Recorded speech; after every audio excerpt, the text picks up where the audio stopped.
Nimerudi kuwatonya ni mashine gani ambayo inakufaa wewe mwenye saluni ya kucha, ambaye haitakuletea lawama kwamba kucha hazikauki au mtu amepata shida ya allergy za kucha kwa sababu ya kutokauka vizuri kwenye mashine. Sawa?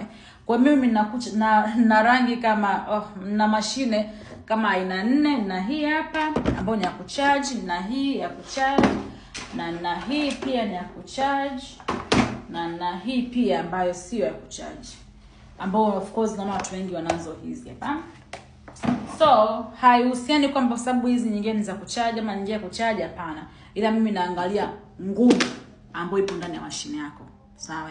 So kwa experience yangu mimi, kama unataka kazi yako isiwe na mashaka, ufanye kazi yako ikiwa imenyooka, tafuta mashine ambayo ina watt kuanzia 45 kwenda. 40 sio mbaya, lakini 45 kwenda mbele. Kama ina watt 56, maka nyingi na 56. Kama ina watt 120, yani angalia watt kuanzia 45 kwenda mbele, ndio itakuwa hata hizi taa zake za ndani zote zinawaka.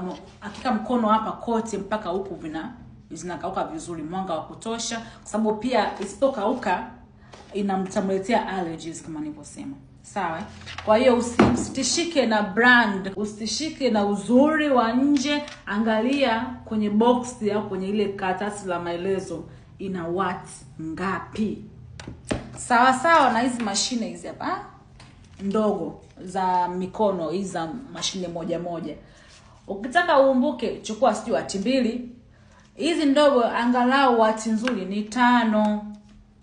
La sivyo utaweka mkono wako hapo havikauki. Kwa kweli, chukua watt 5, utapata shida. 5, 10 kwenda mbele. Sababu hizi hazina issue sana, huwa ni mchache. Kwa hiyo 5 kwenda mbele itakufaa sana.